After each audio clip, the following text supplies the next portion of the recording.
crimes are so heartbreaking or shocking that they earn the label crime of the century.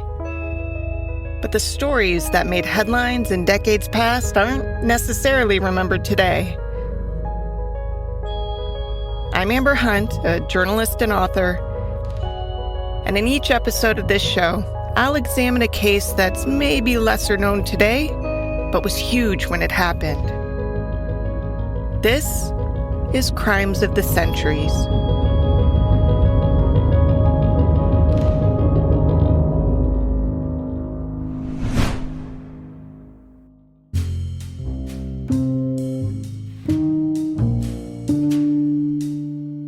When the invitation came, Virginia Rapé was skeptical. A party in some actor's hotel suite, and in the afternoon, it sounded like a snooze, so she told her friends she'd call them to come save her if the shindig was a dud. She did call them, but for the opposite reason. This thing was actually pretty fun, so she suggested they come to the top floor of the St. Francis Hotel in San Francisco and party alongside her. It wasn't a huge crowd at first, maybe 6 to 8 people milling about, but the music was playing, the bootlegged booze was flowing, and everyone was dancing and having a good time. Then, as often happens when one imbibes, the call of nature struck Virginia, so she left one of the 3 connected rooms to find a bathroom. The man footing the hefty bill for the gathering happened to have all of his belongings in the room adjacent to that bathroom, and he happened to follow. He also happened to shut and lock the door behind him. Some 10 minutes later, when one of Virginia's tag-alongs went to check on her, they banged on the adjoining door until the man finally opened it. And then they spotted Virginia writhing on a bed, tearing at her clothes and screaming, "I'm dying, I'm dying." It seemed surreally melodramatic at first, but Virginia was right. 4 days later, she was dead. And because the man who had been alone in the room with her for those crucial 10 minutes was one of the most famous actors in America, the criminal case that followed not only drew headlines worldwide, but it also changed Hollywood forever. In 1921, one of Hollywood's biggest film stars is Fatty Arbuckle, a baby-faced comic who has America laughing. He'd been born in 1887 as Roscoe Arbuckle, a good-natured kid who'd drawn a pretty lousy hand in life, at least at first. Born in Smith Center, Kansas, he was the youngest of 5 children born to his parents, William Goodrich Arbuckle, and his wife, Mary. The family moved when Roscoe was barely walking to Santa Ana, California. His dad was a heavy drinker, and his mother, emotionally distant. As you can imagine, this was an awesome combination for a sensitive little boy, and he grew up without much affection or even just attention from either parent. That feeling of abandonment turned into actual abandonment when Dad William decided to up and leave his wife under the guise of finding better work elsewhere. He took most of the kids with him, but he left Mary with Roscoe. He'd never really been fond of the kid. In part because he suspected Roscoe wasn't actually his biologically. After all, none of the other Arbuckle kids looked much like Roscoe, who was born pudgy and kept getting pudgier as he grew up. With his dad and siblings gone, Roscoe was alone with his mother, who had to work odd jobs to put food on the table. She turned to Roscoe for help on that front. At age 5, the little boy began his first job hauling clothes and linens that his mother laundered for others. Roscoe would load the items into a little red wagon and deliver them. He'd also collect pay from the customers and deliver that back to his mother. He attended school but didn't like it much. His classmates had noticed that he was on the heftier side, and so the bullying was constant. The kids nicknamed him Fatty, which he hated. So he started to skip school. Instead, he would go to the local theater where he would watch the performers rehearsing on stage. Roscoe was mesmerized. One day, when he was about age 8, he lucked into an onstage gig because a kid who had been cast to play just stopped showing up. The director noticed Roscoe watching on the sidelines and said, "Hey, you want to try it?" Roscoe was shy and insecure, and yet something about the stage just called to him. "Yes," he said, "I want to try it more than anything." The role was of a black child. Society was gross back then, and white actors often donned blackface to play black roles, so Roscoe was slathered in grease paint. But the character was supposed to be barefoot, too, so the director told the kid to run home and grab black socks. Roscoe started to cry. He was supposed to be in school. If he ran home to grab socks, he'd have to face his mother, who had no idea he was playing hooky. There'd be no stage debut for Roscoe after all. The director took pity and used grease paint on the boy's legs as well. Roscoe took the stage and fell in love. He kept working small parts as he was able, which, of course, his mom eventually found out about. But by then he was bringing home $5 or so every week, and she was happy to overlook his truancy in favor of dough. This was probably the first time that Roscoe learned that giving other people money seemed to make them like him more. But it wouldn't be the last. When Roscoe was 12, his life was upended. His mother may not have been terribly loving toward him, but she was still his mother, and it still crushed him when she died in 1898. He bounced around a bit after that, before his father finally came to claim him, dragging him to Northern California, where he owned a small hotel. As difficult as life could be with Mother Mary, life with Father William was much, much worse. He was a drunk, and a violent one at that. He remarried a woman who would later recall her husband beating Roscoe, choking Roscoe, throwing bottles at Roscoe. And this stepmother was no prize either. She complained to reporters that Roscoe didn't send them enough money after he got rich. And Roscoe eventually got incredibly rich.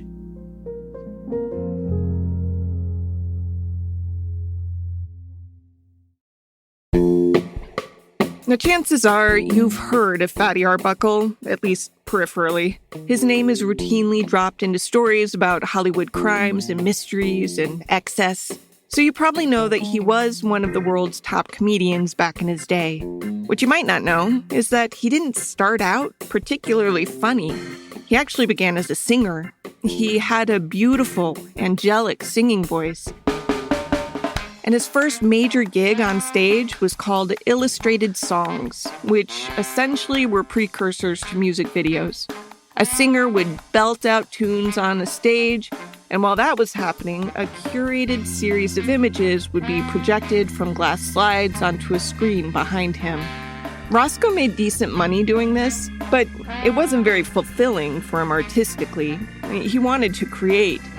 So he took a pay cut to join a vaudeville show that was traveling across the U.S. Through vaudeville, Roscoe got to be a jack of all trades.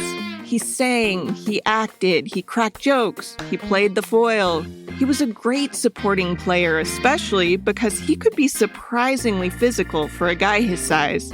I mean, Roscoe Arbuckle hit 200 pounds before he hit his teens, and while people don't automatically associate obesity with physical prowess, he's the proof that the two aren't at all mutually exclusive. This is author Robert Young. So this is a man who, in his prime, weighed 266 pounds. He could leap off a platform 20 feet high and hit the floor without a mattress, by the way, and get up and brush himself off. He was agile, muscular, emotional. He was a very tender, loving, good-natured person. I couldn't find proof that he ever fell a full 20 feet, but he did routinely fall down stairs, off of banisters, and in one film even managed to turn a fall into a prolonged backflip. Roscoe was downright graceful. He loved to swim and was good at sports, and as he toured with this comedy show, he learned how to take a fall without hurting himself. Those falls had the audiences howling. Now, Arbuckle was big, so the character named Fatty seemed inevitable. He didn't like the name, in part because he'd been called that by cruel bullies and his abusive father, but Fatty stuck nonetheless. Fat was considered funny, but there's a certain degree of natural cruelty, unfortunately, to human nature.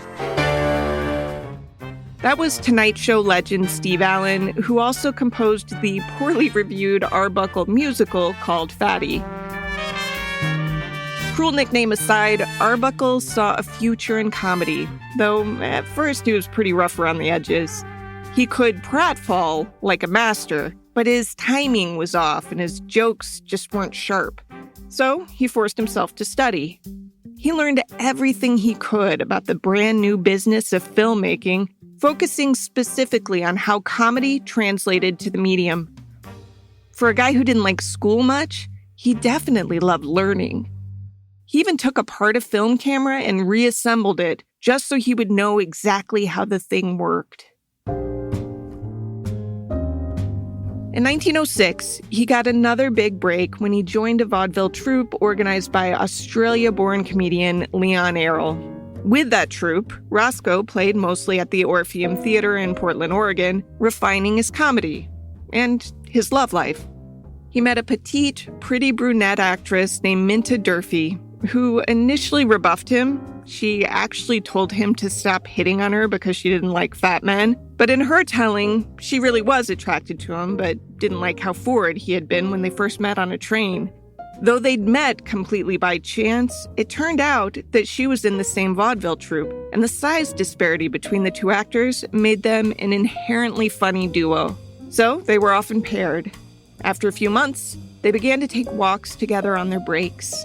Minta had entered show business as a chorus girl in her teens, and her upbringing was everything Roscoe's wasn't. Her family life was stable and loving, and her mother welcomed Roscoe into the fold as though he were one of her own.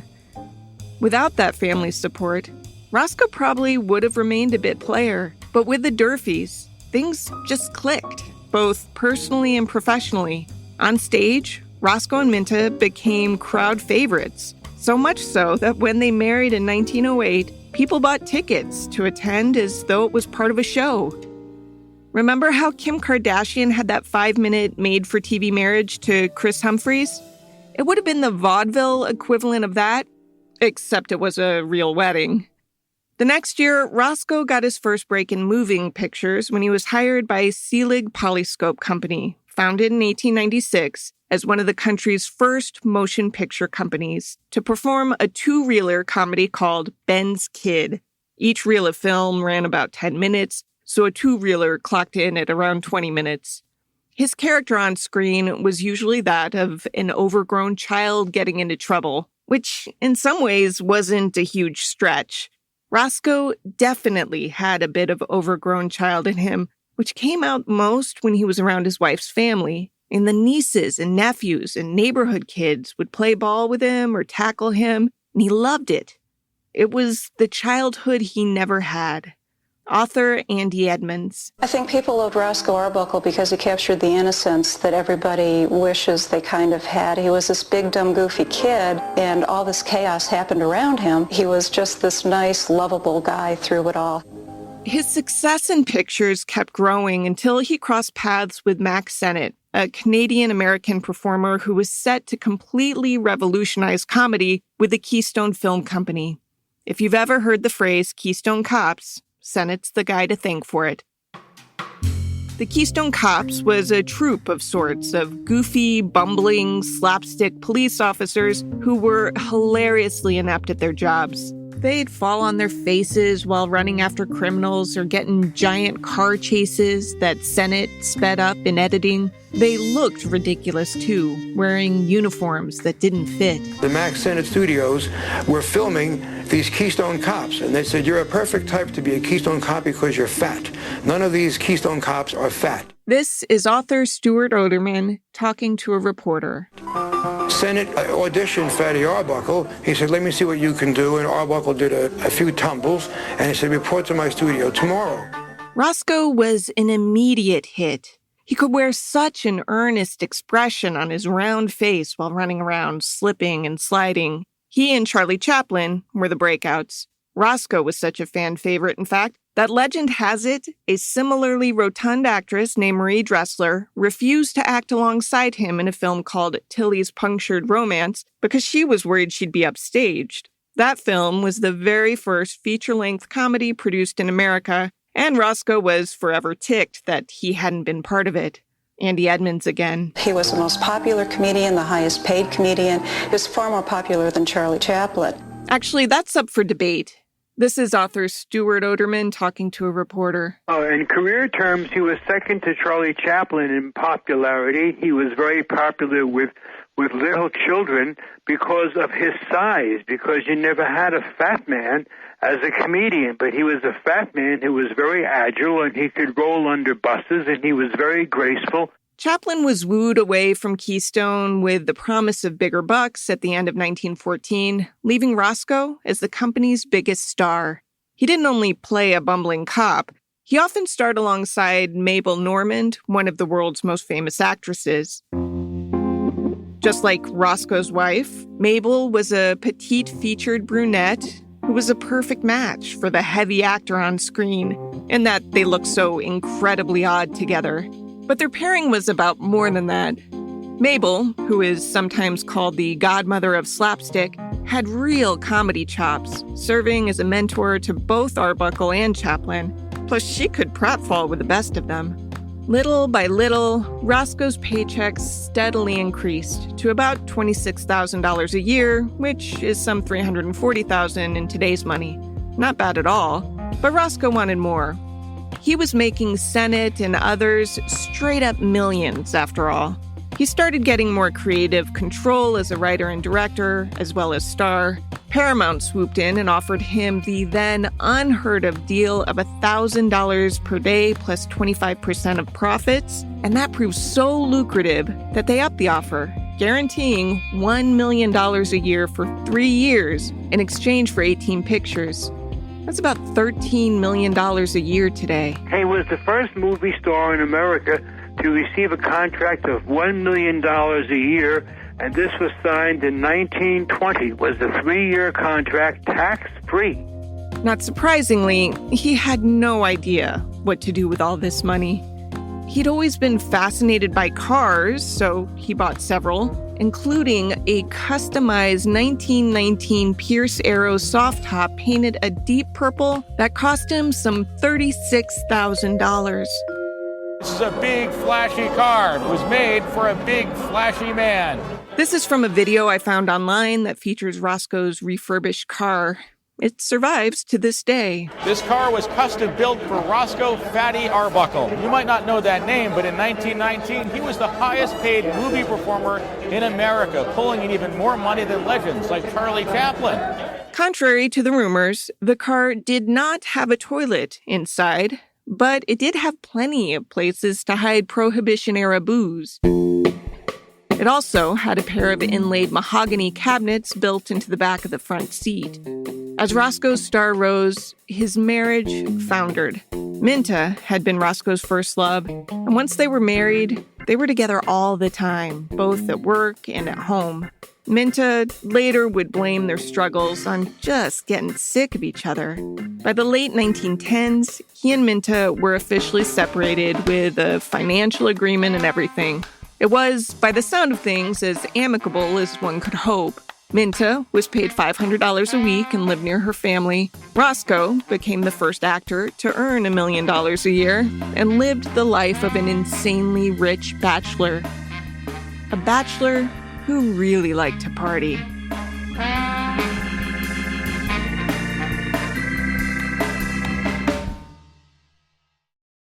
Imagine you were raised not just poor, but also with parents who didn't seem to give a damn about you. You were bullied and taunted and insecure. You want to rise above all that, though, so you set your sights on making people happy. And that's your life's goal and your career's purpose. And it turns out you're good at it. So good that suddenly you're one of the richest people in the world. Roscoe didn't know how to handle it mentally, and emotionally, he was by then hardwired to try and please others. Just as he had pleased his mom by bringing home dough as a kid, he endeared himself to his friends by being incredibly generous. Add to that an immaturity that came from a stunted childhood, and it's not hard to grasp how he ended up in the middle of Hollywood's first major scandal. It was over Labor Day weekend, 1921. This is Oderman, the author again, talking to a reporter. And the idea was San Francisco was Hollywood's playground. You went to San Francisco several hundred miles away and nobody would know about it. The St. Francis Hotel was one of the most luxurious hotels in the city. Built in 1904, it was a favorite of the rich and famous, and Arbuckle was no exception. On Labor Day weekend, he booked 3 adjoining rooms for him and his 2 friends. In one room was actor-director Lowell Sherman. The middle room was decked out like a living room. Arbuckle and Romanian-born actor Fred Fishback shared the third room. The 2 rooms used as sleeping quarters had bathrooms attached. The middle one didn't. This becomes pertinent later. The party started Friday and never really stopped. There would just be lulls. On Monday, September 5th, Arbuckle woke up around 11 a.m. during such a lull and didn't even bother to dress straight away. He still had on pajamas and a bathrobe when a friend of a friend invited Virginia Rapé to the suite. Arbuckle's parties were legendary already. He'd never been a fan of the whole prohibition thing, and in fact was known to have stocked his Hollywood basement with so much booze that a month's worth of wild weekends didn't even dent his supply. The whole 19th Amendment business was easy to get around for most people, but especially for people with money, even when they were out of town at a posh hotel. Oderman describes the scene. You would see a very heavy Arbuckle dressed in pajamas.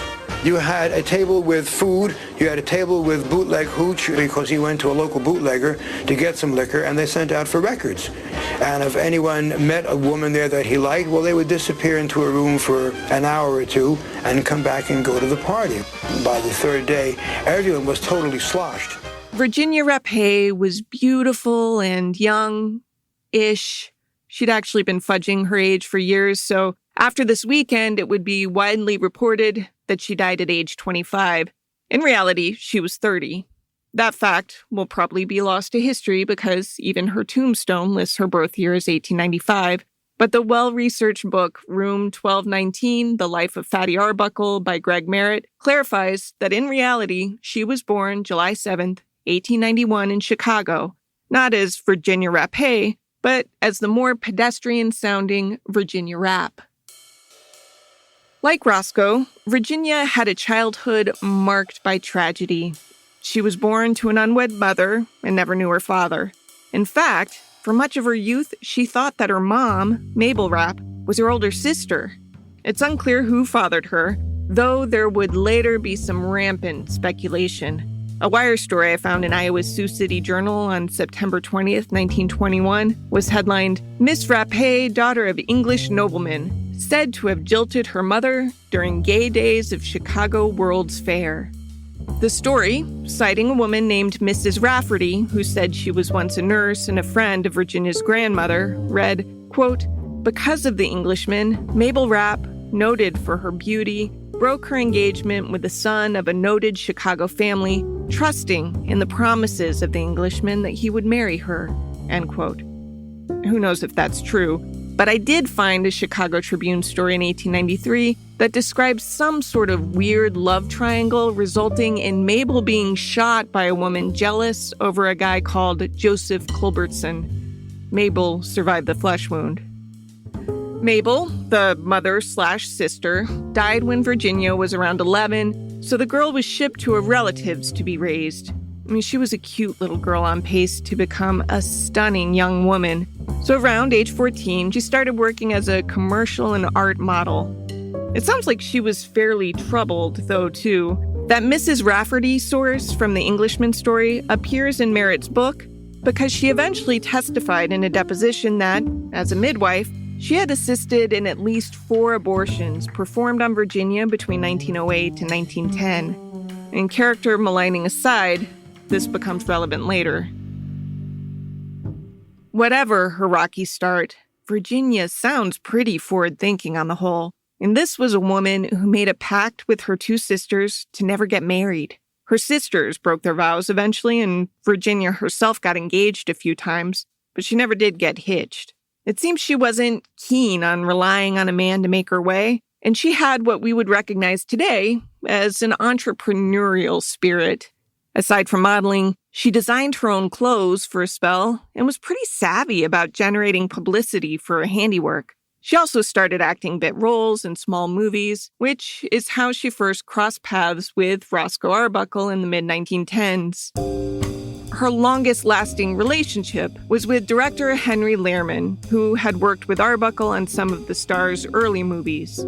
Henry and Virginia met in 1919, and, by Merritt's account, had a passionate but volatile relationship.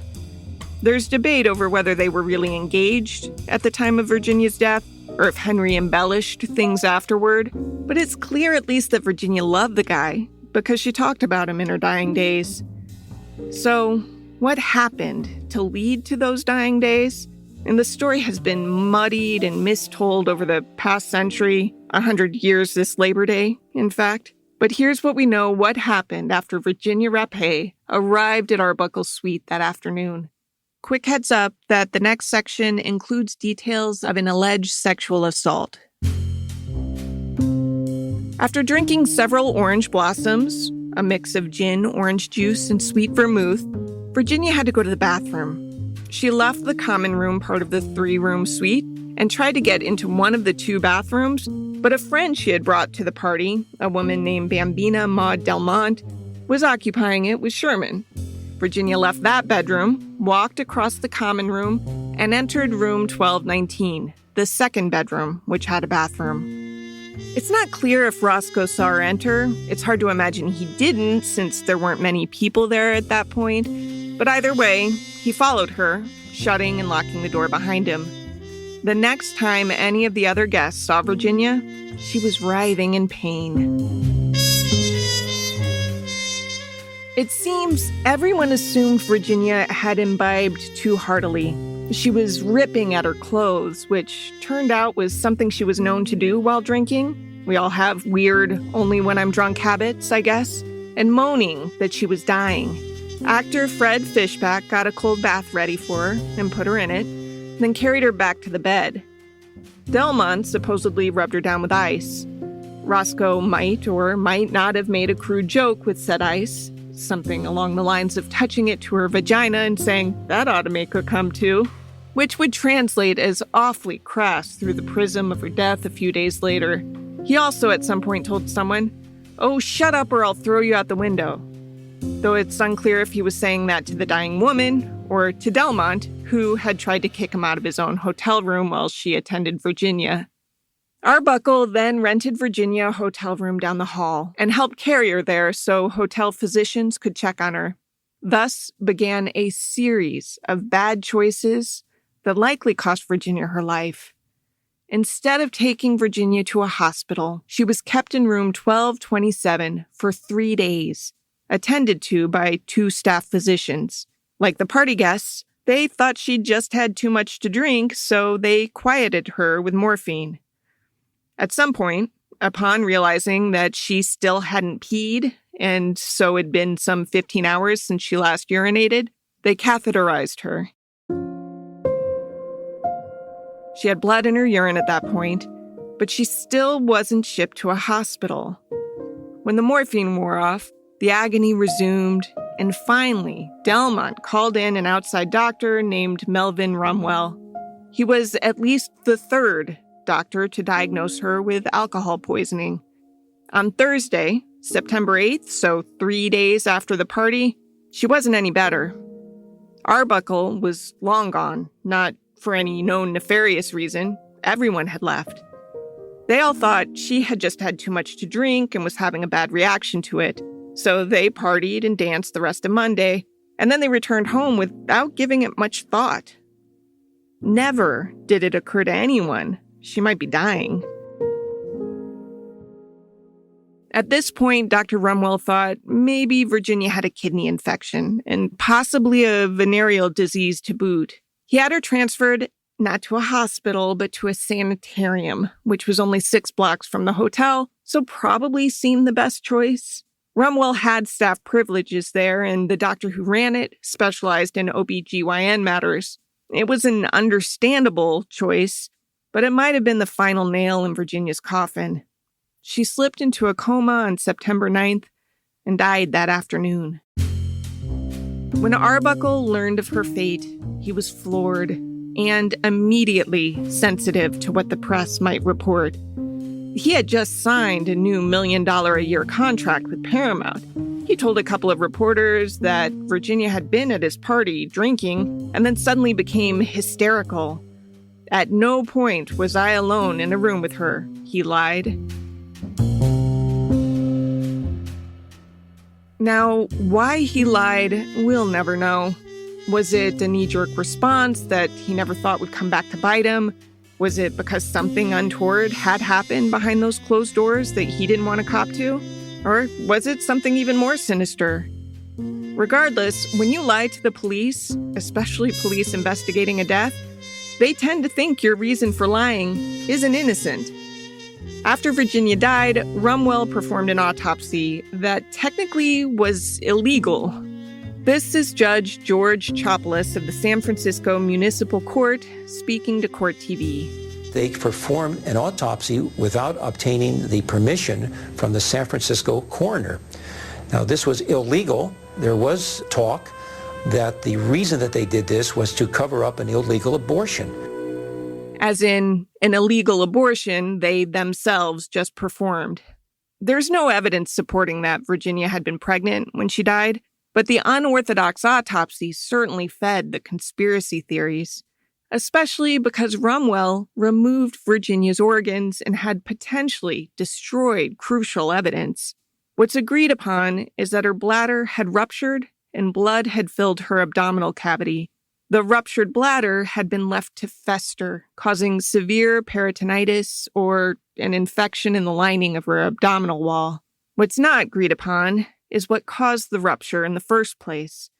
San Francisco District Attorney Matthew Brady alleged that Arbuckle had tried to rape Virginia, and in this attempt, he threw his gigantic 300-pound body on top of the petite girl, causing her bladder to rupture. Never mind the fact that there was no sign whatsoever of sexual assault. This gets complicated, so bear with me. Brady believed that Arbuckle's girth put fatal pressure on Virginia's bladder, and it seemed Brady couldn't fathom someone like Virginia wanting to have sex with a fatty like Arbuckle, so the DA insisted Arbuckle must have tried to rape her. Never mind that there was no evidence pointing to a rape attempt. Virginia was even still clothed. Now, obese people generally have healthy sex lives with zero casualties, so there was another factor in Virginia's death. She already had a distended bladder. Doctors testified that she had had ongoing bladder issues for literally years. Issues that included interstitial cystitis, which is a chronic condition causing pressure and pain in the bladder that can radiate throughout the pelvis. So Virginia's injury could have happened much like Brady envisioned.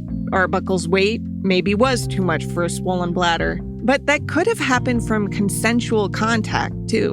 Neither Virginia nor Arbuckle would likely have admitted to trying to get frisky because technically Arbuckle was still married to someone else, and Paramount wouldn't have wanted his multi-million-dollar reputation tarnished. How's that for irony?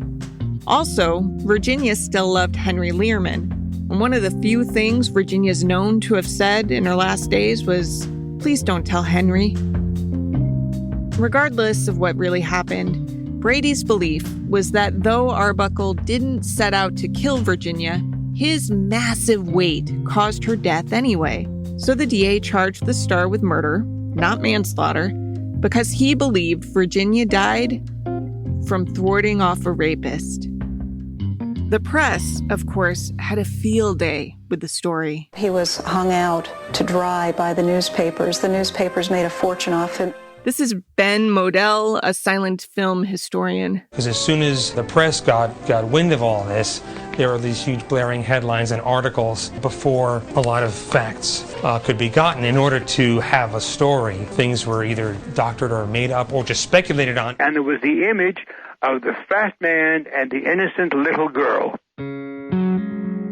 The eventual version heard from Arbuckle was quite different. He said he hadn't noticed Virginia going into 1219, and he decided 1:30 p.m. was finally too late for pajamas, so he went into his hotel room and shut and locked the door so he could change. He went into the bathroom and found Virginia on the floor. She'd vomited and was clearly in pain. He picked her up to help her, even holding her hair back as she vomited again into the toilet, and carried her to one of the 2 beds in the room. He didn't think much about why she was sick. I mean, they'd been drinking after all. It happened.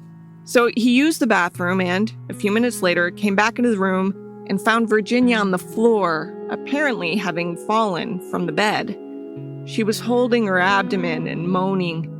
Arbuckle opened the door and the other guests rushed in, finding Virginia clothed, though temporarily because she was ripping her clothes off at that point, and she'd end up nude. In the 4 agonizing days that followed, Virginia never accused Arbuckle of trying to rape her. The most accusatory statement assigned to her, aside from one I'll discuss in a minute, was, "He hurt me." But it wasn't clear if she was talking about Arbuckle or talking about Fred Fishback, the guy who'd put her in a cold bath. And even if the comment was about Arbuckle, it didn't mean he was trying to assault her. Just that, whether intentionally or inadvertently, he'd hurt her somehow. The strongest allegation against Arbuckle came from the aforementioned Bambina Maud Delmont, who had been summoned to the party by Virginia. She had been having a great time there too, at some point stripping out of her clothes and putting on a pair of Sherman's pajamas. Her explanation was that she had gotten too hot in her normal attire. After Virginia died, she told police, "Mr. Arbuckle entertained a number of men in his rooms, and there was much drinking and many women guests. He had made a number of advances toward sweet Virginia, who rebuffed him each time. He then dragged the poor girl into his bedroom and locked the door." That was an actress reading Delmont's statement for a court TV documentary. Delmont said that she had seen Arbuckle pull Virginia into room 1219, saying, "I've waited for you for 5 years and now I've got you." Delmont also said she had been banging and kicking at the door to the room for an hour, and that Virginia immediately said, "I'm dying, he hurt me," when the door finally opened. But Delmont's tale was problematic for a number of reasons. First off, she hadn't been in the common room when Virginia went into room 1219. If you remember, she'd been locked in a bathroom with Lowell Sherman, so she couldn't have seen Arbuckle drag Virginia into the 3rd room. Plus, Delmont didn't have the best reputation. Though she looked rather matronly, she had an impressive rap sheet that included theft and blackmail. Maud Delmont's criminal record was so bad that it could have been introduced in evidence and used to impeach her. That's Frank D. Winston, a lawyer and Arbuckle expert. During a coroner's inquest, Delmont was so rattled on the stand, so easily turned around in her testimony, that Prosecutor Brady never called her as a witness in trial. Instead, he relied upon a couple of other partygoers whose testimony wasn't nearly as damning, legally, anyway. The court of public opinion was another matter altogether. Fatty Arbuckle went to trial, charged with manslaughter, not murder, it should be noted, on November 14th, 1921, so just 2 months after Virginia died. His estranged wife, Minta Durfee, was by his side. She wasn't pretending to stand by her man, for whatever that's worth. I mean, she and Arbuckle never pretended that they hadn't been separated for years prior to the incident. But Durfee said there's no way Arbuckle hurt anyone. It just wasn't in his makeup, she said. Plus, the press coverage had been incredibly sensational, full of lies that still linger 100 years later, and she felt sorry for the guy. So she went with him to court, day after day, as did her mother. Her every move was as scrutinized by the press as his was. And make no mistake, the press was reporting every little thing. Forget movie theaters. All the entertainment you would ever need was right there in the courtroom. Matthew Brady put on a big theatrical show. The attorneys would ask these big sweeping questions, and they were overly dramatic. They knew they would be quoted by the press. Arbuckle, who had certainly done himself no favors by initially lying about being alone in the room with Virginia during the party, managed to help himself by testifying in his own defense. He was calm, straightforward, and unrattled, even as the prosecution tried to undermine him. The jurors deliberated for 44 hours, never coming to a consensus, largely because one woman told jurors she would not change her guilty vote if hell froze over. The judge declared a mistrial. Prosecutor Brady vowed to try the case again, and he did so beginning January 11, 1922. This trial largely followed the same pattern as the first, except one of the prosecution's witnesses actually recanted her borderline damaging testimony against Arbuckle. She said Brady had forced her to lie. By the trial's end, the defense was so confident that this time they didn't have Arbuckle take the stand and even skipped giving a closing argument to the jury. The jury again deliberated for about 44 hours, but again came back deadlocked, this time with a 10-2 majority favoring conviction. It turned out that the defense's cockiness nearly condemned their client. By the third trial, Arbuckle was persona non grata in Hollywood.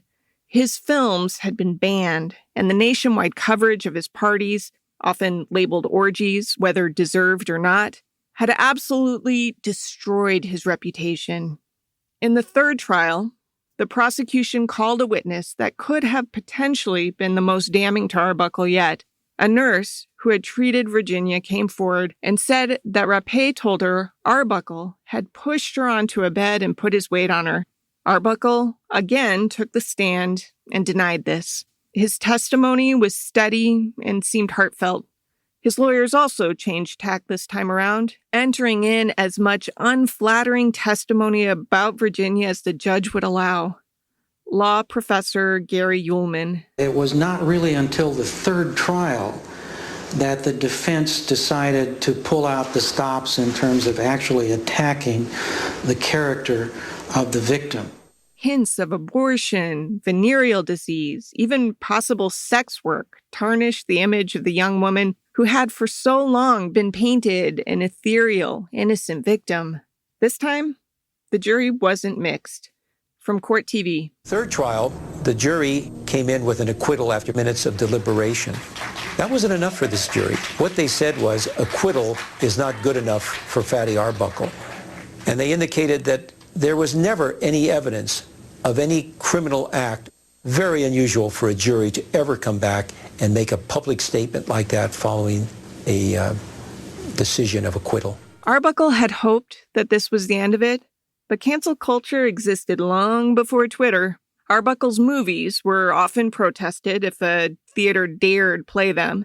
The case had also set in motion the ascendancy of William H. Hayes, hired as head of the newly formed Motion Pictures Producers and Distributors of America Censor Board. Hayes cited Arbuckle as an example of Hollywood's lax morals and banned him from ever working in U.S. movies again. He lifted the ban in late 1922, but the damage was already done. Arbuckle wasn't welcome on America's silver screens anymore. And he tried everything. He tried writing, he tried to be a director, he tried everything. He tried using another name, and he couldn't get himself lost. This is Jean Darling, a silent-era actress best known as one of the early Our Gang cast members. And she's half right here. What's amazing to me about this story is how much information has been adopted as fact over the decades. You can ask people today who remember him, and they'll tell you he raped a girl with a Coke bottle or a champagne bottle, depending on who's telling the story. Roscoe wasn't accused of rape. Not ever. In fact, Virginia told one of the doctors working on her in the days after her collapse that he did not attempt to assault her, though for some reason the judge ruled that statement was inadmissible as hearsay, while others, like "he hurt me, I'm dying," were allowed. Arbuckle also didn't live the rest of his life hand-to-mouth, as is often depicted. And this is the line I believed when coming into this research. Here you have a man who was at the height of his career, who ate lavish food, drank the best wine, the finest champagne, the most expensive caviar, had the biggest house in Hollywood, had the biggest car in Hollywood. He was reduced to the status of a common criminal living in absolute squalor. Yeah, that's not really true. Arbuckle struggled, sure, but he didn't disappear from Hollywood altogether. He adopted his father's first and middle names, William Goodrich, and continued to direct. He was hired in Hollywood as a director, which he did very well. He was directing Buster Keaton, but he could not get work as Roscoe Arbuckle because his crime was still against him. He also returned to the stage. I mean, he made nowhere near the money he was making under Paramount, but he made enough that he continued paying Minta Durfee alimony after their eventual divorce. He married and divorced again an actress named Doris Dean. His third marriage came June 21st, 1932, to a woman named Addie MacPhail. With Addie, Arbuckle's life finally seemed to find some mooring. That same year, he signed a contract with Warner Brothers to star under his own name in a series of two-reel comedies. By this point, silence was no longer golden. Talkies were the rage. Arbuckle translated to sound brilliantly, and the American public seemed ready to welcome him back. He'd released 4 of the comedies and filmed the final 2 of his contract and was feeling reborn. On June 28, 1933, he and Addie went out to belatedly celebrate their first wedding anniversary. That night, reportedly feeling happier than he had in more than a decade, Roscoe Arbuckle went to bed and never woke up. He died in his sleep of a heart attack at age 46. To research this story, I read Greg Merritt's Room 1219, The Life of Fatty Arbuckle, which debunked quite a few of the lies that other authors have perpetuated in their own books over the years. And the Court TV documentary I used for sound, for example, is on the whole unreliable. So I was picky about using clips with info that I could verify. I don't recommend that documentary. I'd also like to give a shout out to the guy who taught that silent movie class I took in 1997 at the University of Iowa. While it focused on Charlie Chaplin and Buster Keaton, it of course touched on Arbuckle and the Keystone Cops, and that was the first time I ever heard of this particular crime of the century.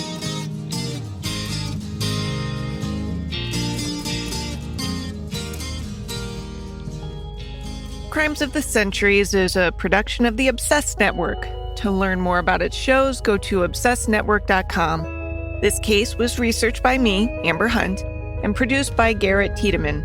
Original music is by Bruce Hunt and Andrew Higley. Other music comes from Blue Dot Sessions.